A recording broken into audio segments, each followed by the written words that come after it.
Ngapunten Bapak Ibu. Assalamualaikum warahmatullahi wabarakatuh. Nggih. Terima kasih matur suwun. Niki langsung kemawon. Karena memang sudah malam. Coba nanti tidak lama. Jadi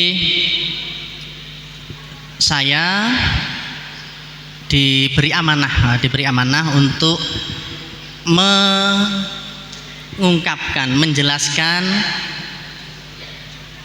para penguasa yang ada di Kabupaten Sidayu. Tentu tugas yang tidak mudah. Menjelaskan para penguasa Sidayu, tapi tidak boleh berdasarkan cerita tutur, harus berdasarkan datanya bisa dilihat, datanya bisa dipegang dan bisa dimiliki oleh semua orang. Nah, itu yang disebut dengan metode ilmiah. Dan saya pun juga tidak pelit untuk berbagi data. Nah, penelitian tentang para adipati yang ada di Sidayu itu sebenarnya sudah saya mulai mungkin sekitar 6 tahun yang lalu, sehingga selama 5 tahun terakhir proses penelitian itu terus berlangsung. Sampai minggu kemarin juga masih menelisik.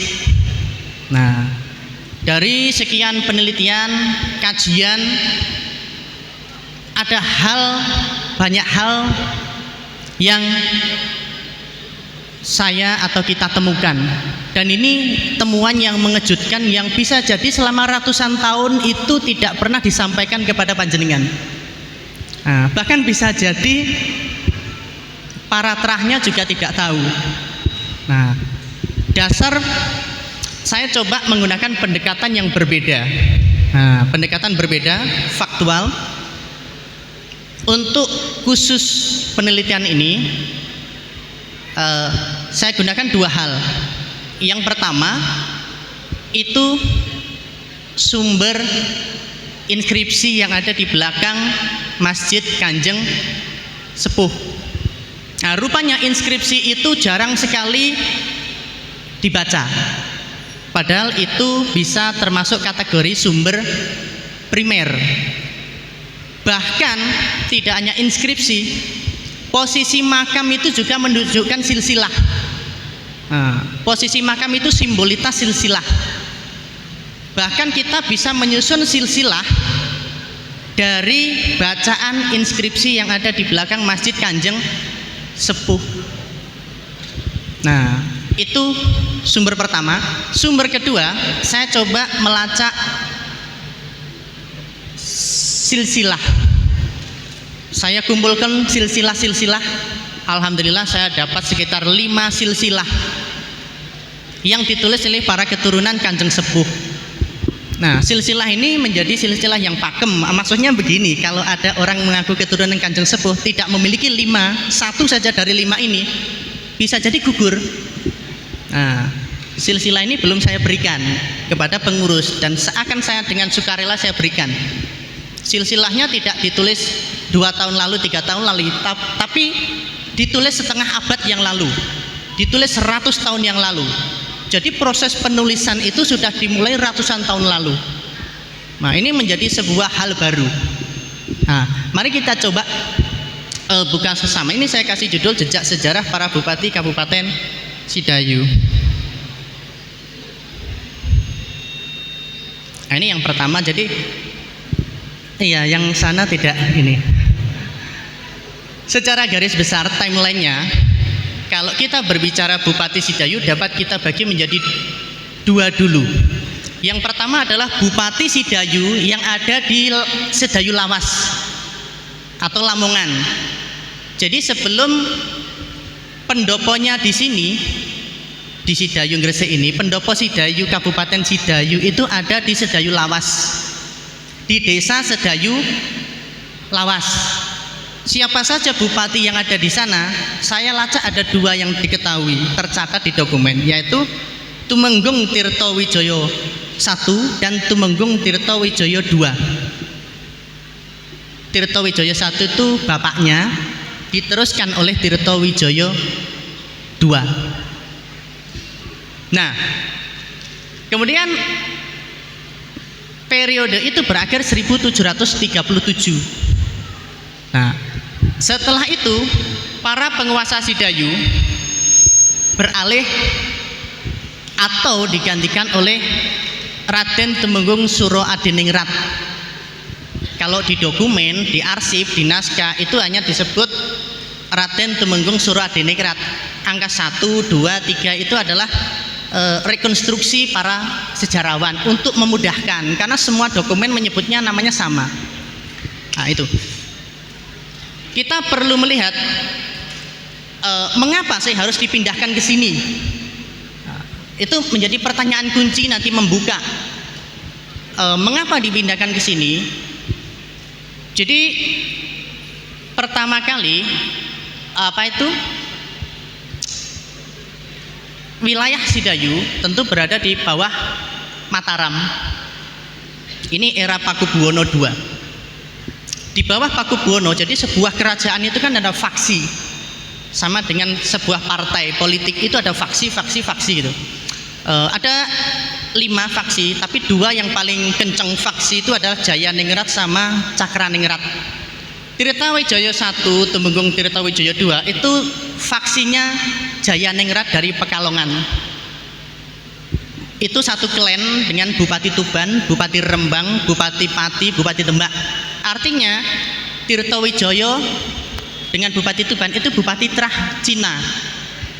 Jadi dulu Tuban, Sidayu Lawas, Rembang, Pati itu bupatinya Cina semua, keturunan Cina.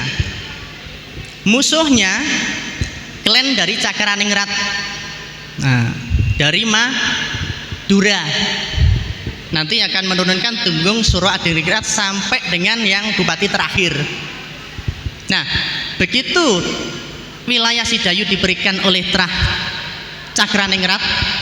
Cakraningrat keempat, wilayah Sidayu ia menunjuk putranya, putra mahkota namanya Raden Temenggung Suroadiningrat I menjadi bupati Sidayu. Anaknya itu tidak mau pendoponya ada di Sidayu Lawas, termasuk Cakraningrat sendiri tidak mau, menempati pendopo bekas musuh faksinya. Oleh sebab itu pendopo itu harus dibikin baru di tepian Selat Madura, yaitu di sini. Nah, dulu timurnya alun-alun itu laut. Mengapa bisa di sini? Selat Madura itu jantung ekonomi. Kalau di barat ada pendopo Sidayu, di sisi timurnya ada pendopo dari Keraton Cakraningrat. Kalau bisa menguasai Selat Madura, maka politik ekonomi itu sudah kepegang tangan gitu.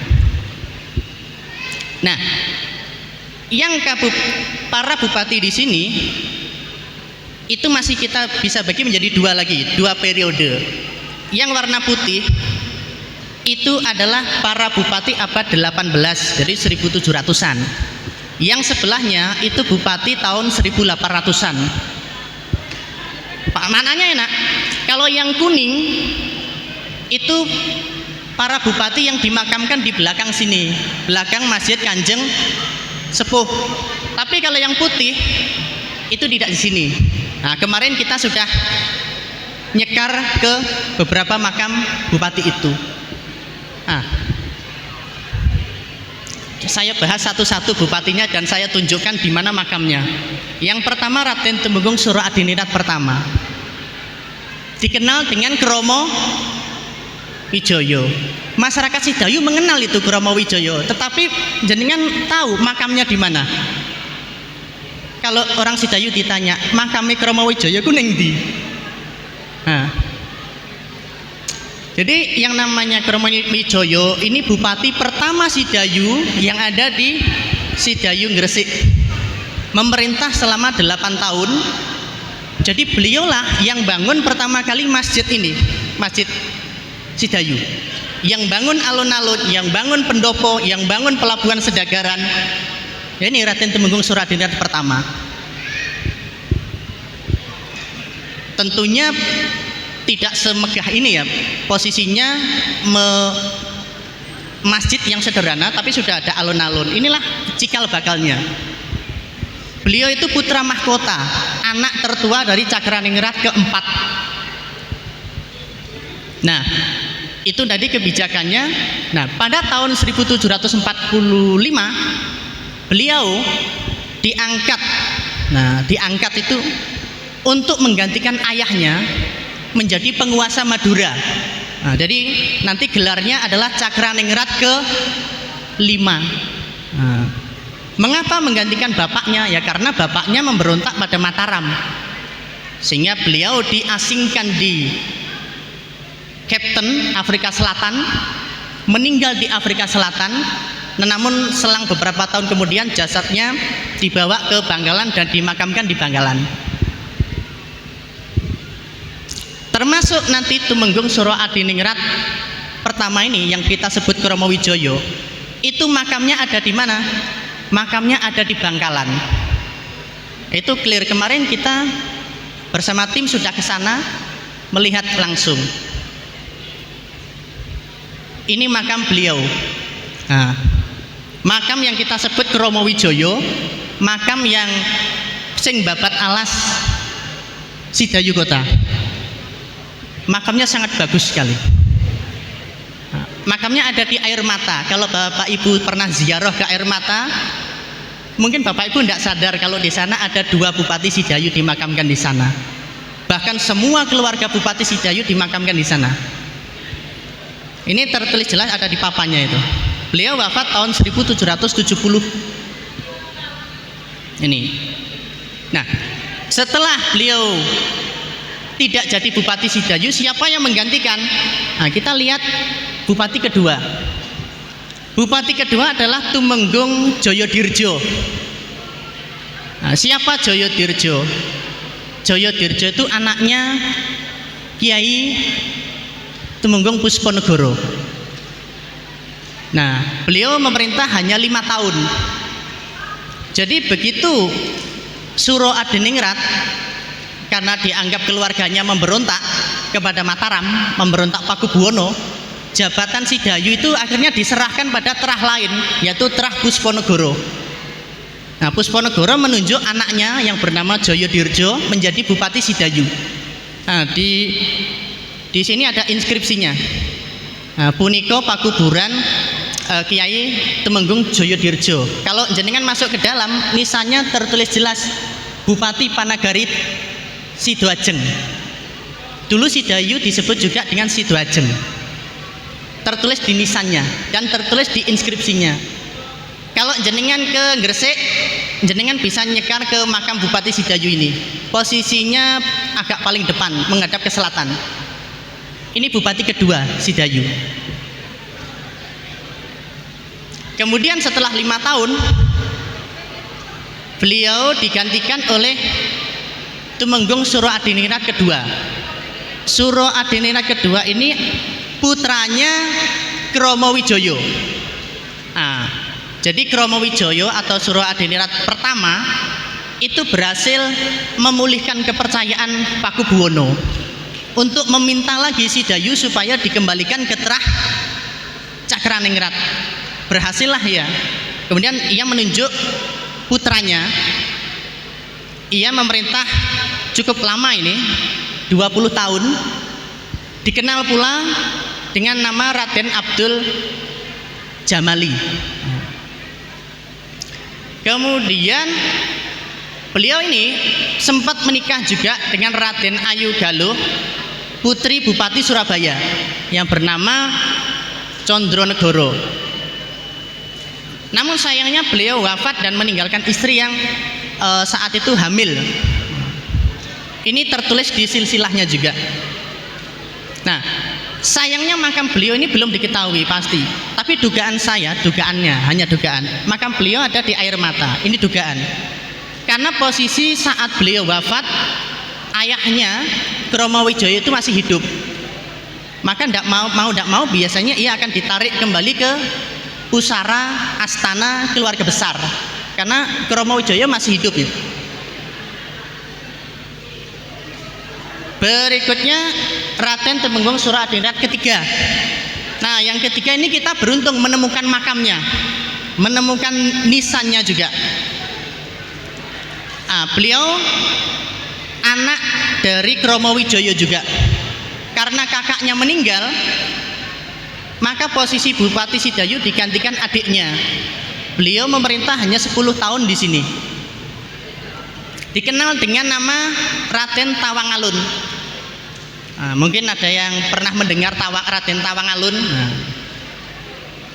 Ini beliau putra Temenggung Suradiningrat pertama. Ke tahun 1780 setelah menjadi Bupati Sidayu 10 tahun, beliau kemudian diangkat menjadi penguasa Madura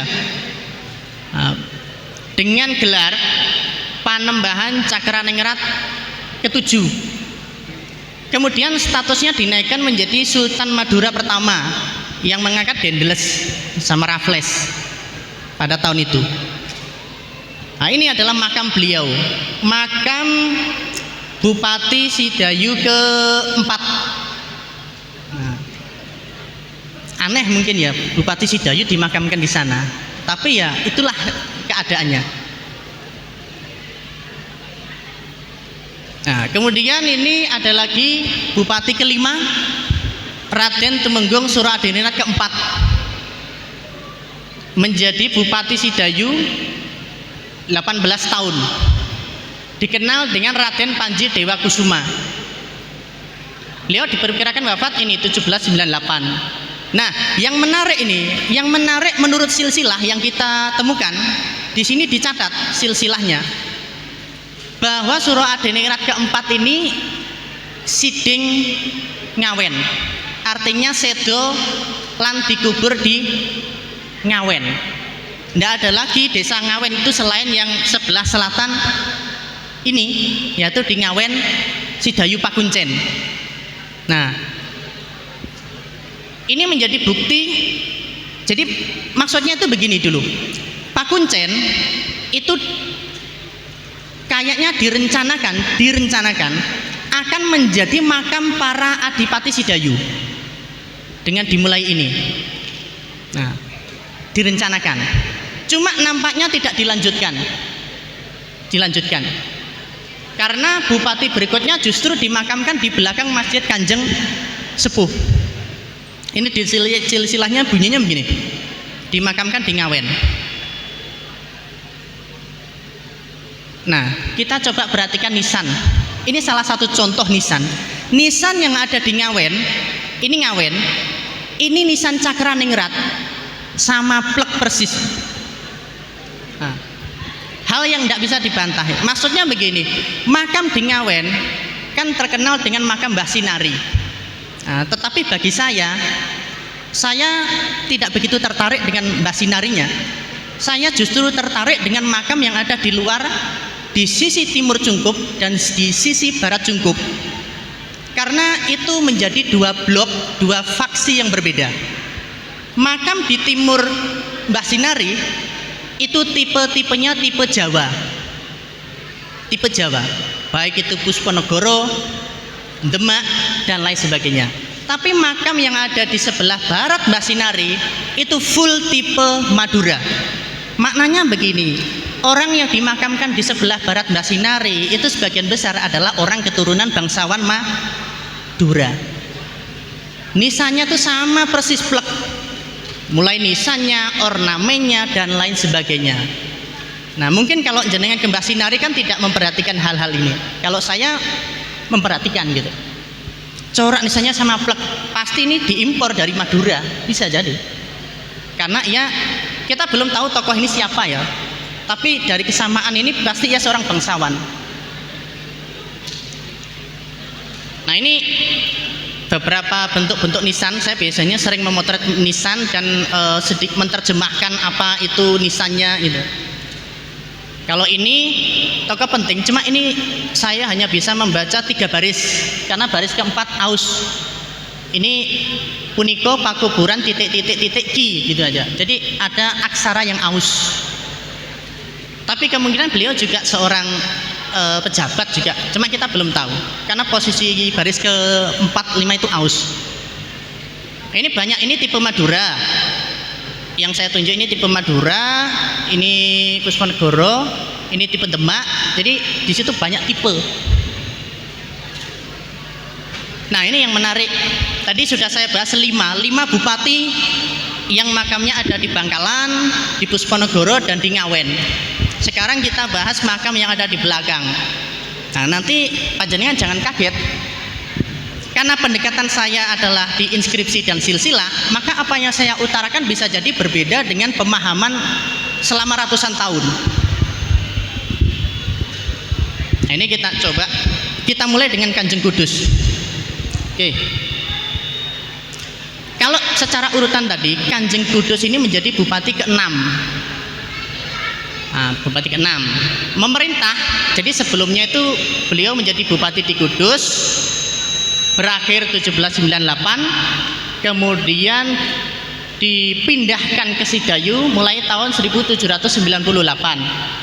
Cuma angka tahun berakhirnya tidak diketahui. Cuma tahun wafat diketahui, tahun berakhir tidak diketahui.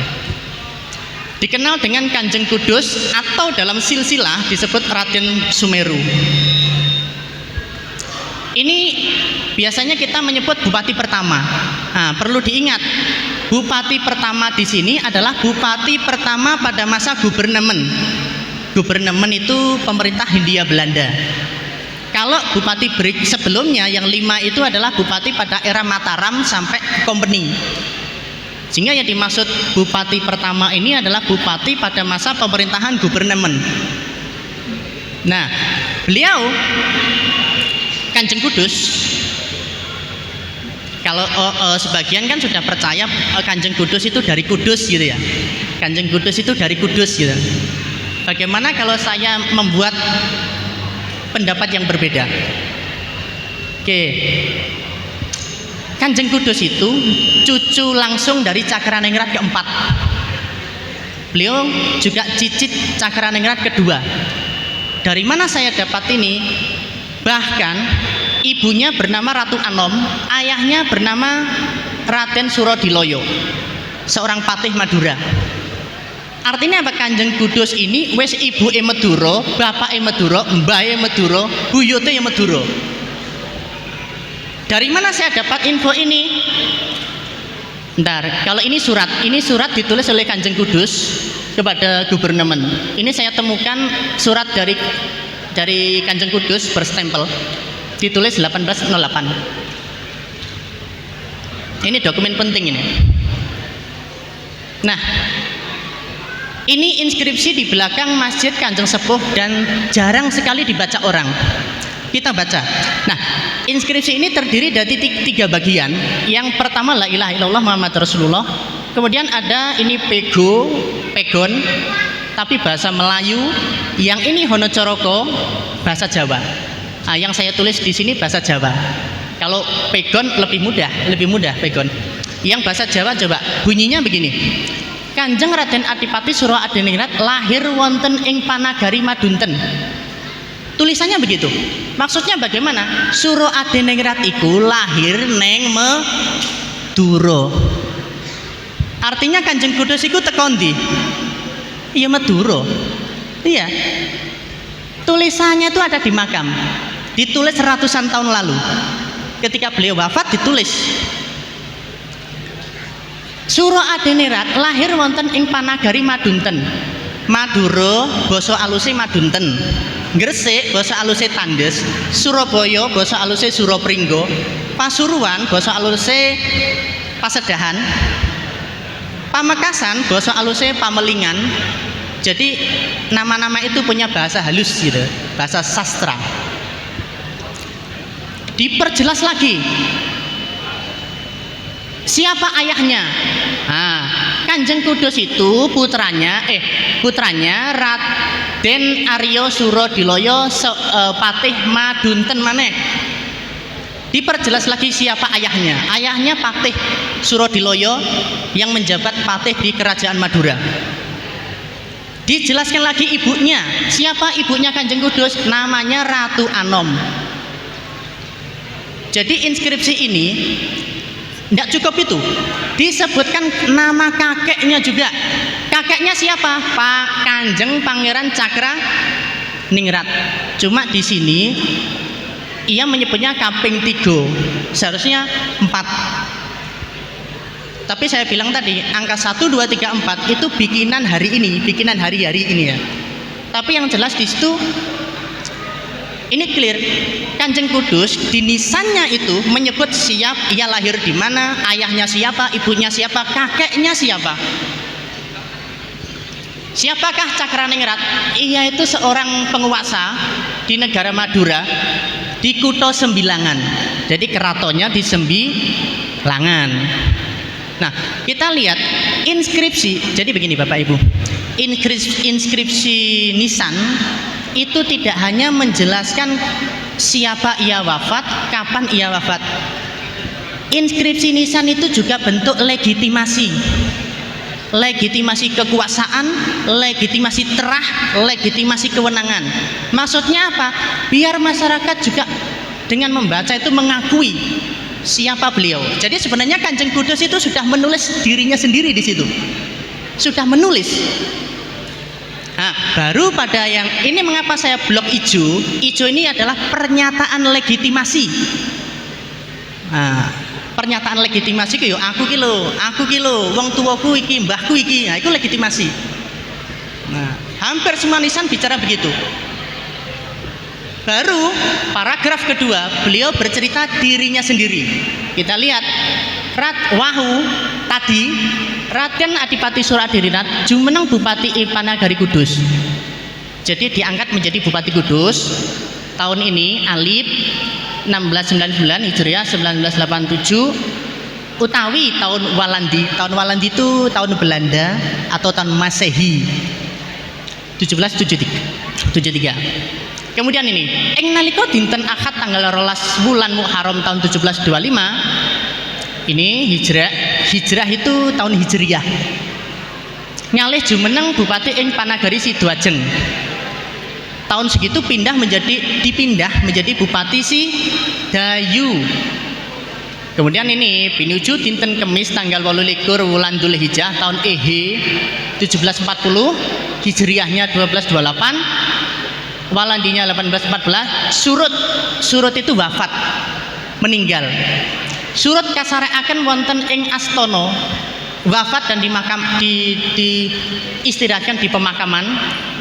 Sakwingkingipun ing Masjid Sidoajeng, di belakang Masjid Sidoajeng. Jadi begini, dulu nama masjid ini adalah Masjid Sidoajeng, gitu Mas. Jadi kalau sekarang kan namanya Masjid Kanjeng Sepuh. Dulu namanya ini, 100 tahun lalu namanya ini. Karena Kanjeng Sepuh belum jadi bupati, Kanjeng Sepuh belum ada. Namanya itu ini, Astono itu pemakaman, sawingkinging Masjid Sidoajeng. Jadi dulu namanya ini Masjid Sidoajeng, pertama kali didirikan. Nah, kita lanjut ke ini. Ini nanti menarik. Kanjeng Kudus digantikan oleh Kanjeng Joko. Beliau mengapa disebut Kanjeng Joko? Kalau menurut pembacaan inskripsinya itu disebut Kanjeng Joko karena beliau wafat pada usia yang sangat muda, usia 24 tahun. Kalau sekarang ya baru lulus S1. Jadi beliau itu umur 20 tahun jadi bupati, 4 tahun kemudian wafat. Jadi masih muda sekali, tapi sudah menikah. Cuma di silsilah itu sudah punya anak atau belum. Kalaupun sudah punya anak, posisinya masih bayi. Nah, ini nanti yang menjadi problematik. Beliau siapa? Beliau putra Kanjeng Kudus, Raden Adipati Arya Suro Adiningrat pertama. Ini. Dari mana kita tahu bahwa Kanjeng Joko itu anaknya Kanjeng Kudus? Dari pembacaan ini. Kanjeng Raden Adipati Suradiningrat ingkang kaping kalih Bupati Panagari Sidayu nalika tahun Jimawal Hijriyah tahun Walandi anggantosi panggenan bapakipun, menggantikan posisi bapaknya. Ini seperti tadi saya bilang, baris pertama ini legitimasi. Kanjeng Joko juga butuh pengakuan. Aku jadi bupati ikut lewat jalur mana? Teko Bapak supaya masyarakat tahu bahwa saya itu berhak menjadi bupati karena ayah saya juga bupati. Jadi baris pertama itu isinya legitimasi semua, Pak. Nah ini ganteni ingkang Romo Kanjeng Raden Adipati Suraadiningrat ingkang kaping setunggal saking nagari Kudus. Maksudnya Kudus itu sebelumnya jadi Bupati Kudus, tapi asalnya dari Madura.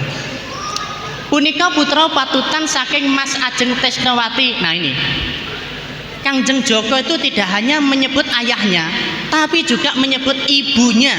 Ini ayahnya Suraadiningrat atau Kanjeng Kudus, ibunya bernama Mas Ajeng Tresnawati. Legitimasi lagi dia.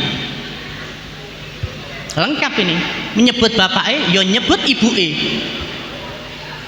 Dirunut yo teko mbae. Nah, SD pun anu dari sakit disikat. Oke. Nah, ini kedua, nah ini yang penting juga. Kanjeng Sepuh, jadi yang terkenal. Beliau memerintah lama sekali. Terkenal juga Raden Museng. Nah ini ada anggapan Kanjeng Sepuh putra Kanjeng Joko. Padahal hasil pembacaan inskripsi tidak bilang begitu. Siapa Kanjeng Sepuh itu? Menurut juga saya, ibunya itu Ratu Anom dan ayahnya adalah Patih Madura. Nah, ini kita bisa baca di sini bahwa ini Kanjeng Raden Adipati Suraadiningrat yang didohirkan. Saya membacanya Ratu Nom, tapi peneliti lain membacanya dilahirkan oleh Tuhan sekalian alam. Menurut saya itu tidak pas. Setelah kata didohirkan pasti menyebut ayah atau ibu. Nah, di sini menyebut Ratu Nom. Nah, ini Kanjeng Raden Adipati, bupati paling akhir ya, paling apa itu terkenal. Kemudian ini anaknya Kanjeng Pangeran memerintah selama 29 tahun. Nah, perlu diingat Bapak Ibu, inskripsi yang ada di Kanjeng Sepuh itu baru dibuat sekitar 40 tahun setelah Kanjeng Sepuh wafat. Itu inskripsinya baru dibuat, itu baru dipugar itu. Mengapa dipugar? Barengi bikin ini. Ketika bangun cungkup ini sekalian bangun punyanya Kanjeng Sepuh. Karena kita lihat angka tahunnya itu sama antara Kanjeng Pangeran dengan Kanjeng Sepuh. Nih, 1893 dibangun tahun itu. Kemudian ini kita lihat 1893 sama angka tahunnya. Ini. Ini juga menjelaskan ini. Nah, ini bupati yang terakhir, tapi tidak dimakamkan di sini, dimakamkan di Jombang. Ini yang Bagus Badrun, bupati terakhir Sidayu, kemudian dipindahkan ke Jombang. Di sana justru dikenal dengan Kanjeng Sepuh Jombang. Beliau wafat 20 April. Ini alhamdulillah sebenarnya kemarin ya, baru aja. Maksudnya sama-sama Aprilnya gitu. Dan dimakamkan di Jombang. Ini makam beliau, bupati terakhir Sidayu. Ada di kota Jombang. Nah, ini SK pembubaran Kabupaten Sidayu. Ini penting sebenarnya. Kapan saya Kabupaten Sidayu dibubarkan? Nah, ini ada SK-nya ya. Ada SK-nya, Surat Keputusan Pembubaran Kabupaten Sidayu. Stadblad van Nederlands Indi nomor 553 tahun 1950. Nah, tahun itu Kabupaten Sidayu dibubarkan. Ini menjadi arsip ini. Ini foto siapa? Ini foto Raden Adipati Arya Suraadiningrat kelima, Bagus Badrun. Dipotret di Surabaya ketika habis perayaan, habis diundang gubernur. Foto. Ini ada tulisannya Regent atau Bupati Sidayu. dipotret 1900. Nah itu tadi daftar Bupati Sidayu. Ini silsilah cukup penting. Silsilah ini dulu dimiliki oleh Menteri Sekretaris Negara. Beliau termasuk cicit Kanjeng Sepuh juga. Ini beliau yang punya silsilah. Beliau pernah jadi menteri, punya silsilah ini. Nah ini keterkaitan antara bupati-bupati. Yang yang merah-merah ini pernah jadi Bupati Sidayu. Sehingga di sini dengan jelas kita melihat itu, membandingkan dengan itu. Silsilah ini dibuat 1950-an, berarti 70 tahun yang lalu. Apakah ini silsilah paling tua? Enggak, ada yang tua lagi. Nah ini ada silsilah juga saya temukan, kalau ini dari Kediri, disusun tidak diketahui. Nah ini juga ada silsilah 1974 dari Surabaya. Ini beruntungnya ini sudah dikopi dan ditaruh museum, cuma tidak banyak yang baca, gitu aja. Tidak banyak yang baca. Saya sampai mentelengi ini membaca ini. Isinya sama plek. Ini silsilah 1936. Bahasanya pakai bahasa Belanda. Nah, ini silsilah di Madura tahun 1980. Ini ada silsilah lagi yang disusun mantan Bupati Pamekasan, termasuk keturunan juga, tahun 1951. Ini ada silsilah tahun 1871 masih pakai bahasa Belanda oleh Palmer van de Broek. Nah, itu tadi silsilah-silsilah dokumen yang sekiranya nanti dapat saya berikan kepada pengurus takmir ini untuk menjadi dokumen, bisa dicek. Nah, selain tokoh Bupati Sidayu, di belakang masjid ini ada dua Bupati Gresik. Ada dua Bupati Gresik. Ini yang pertama, kita menyebutnya Kanjeng Gresik. Nah, ini pemerintahnya, itu fotonya. Ini foto beliau. Yang di belakang itu kan ada Kanjeng Gresik. Nah, ini foto beliau. Ini berita kematian di surat kabar. Nah, ini kalau ditampilkan di makamnya tuh asik kayaknya. Ada foto beliau. Ini juga Bupati Gresik dari Pamekasan, Pangeran Pamekasan, gitu. Juga dimuat di berita koran. Nah ini terakhir ini kemarin kita ziarah ke makam para bupati Sidayu, baik itu yang di Bangkalan, kemarin juga ke Gresik, dan tadi ke Ngawen. Ini sebagai bukti bahwa selain membaca inskripsi silsilah, kita juga datangi makam-makam itu. Oke, mungkin itu yang bisa sedikit saya jelaskan. Kurang lebihnya mohon maaf. Saya akhiri. Assalamualaikum warahmatullahi wabarakatuh.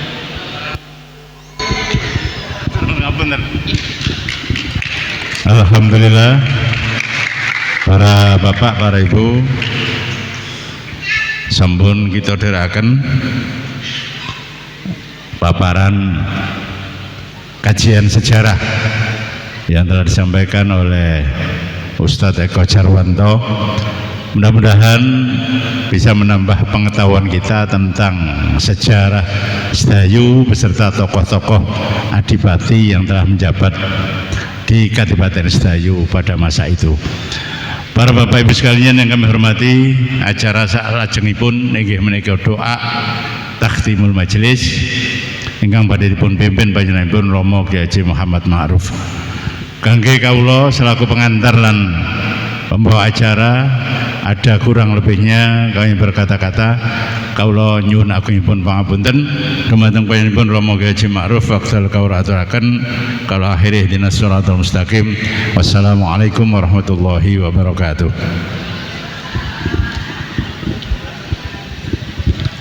Al-Fatihah.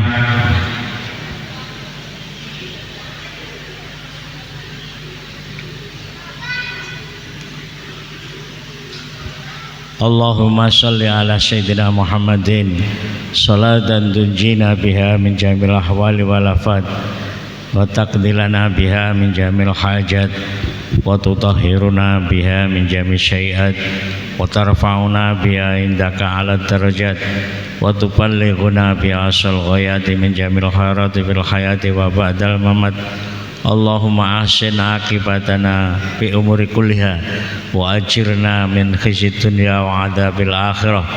Allahumma lakal hamdu wa ilaikal mustaka wa antal musta'an. La haula wa la quwwata illa billahil aliyyil azim. Allahumma inna nas'aluka imanan kamila wa yaqinan shadiqa wa amalan mutaqabbala. Allahumma inna nas'aluka ridhaka wal jannah wa na'udzubika min sakhatika wan nar. Allahumma inna nas'aluka imanan la yartadu wa na'iman la tanqati'u wa murafataka nabika Muhammadin sallallahu alaihi wasallam fi a'lal jinan. Allahumma inna na'udzubika minal kufri wal faqri wa na'udzubika min adzabil qabri wa min fitnatil mahya wal mamat wa min fitnatil masiihid dajjal. Rabbana la tu'akhidna in nasina ata'na. Rabbana wa la tahmil alaina isran kama hamaltahu 'alal ladzina min qablina. Rabbana wa la tuhammilna ma la taqata lana bih wa'fu 'anna waghfir lana warhamna anta maulana fansurna 'alal qaumil kafirin. Rabbana atina fid dunya hasanah wa fil akhirati hasanah wa qina adzabannar. Wa sallallahu ala sayyidina Muhammadin wa ala alihi washabbihi wasallam walhamdulillahi rabbil alamin. Al-Fatihah.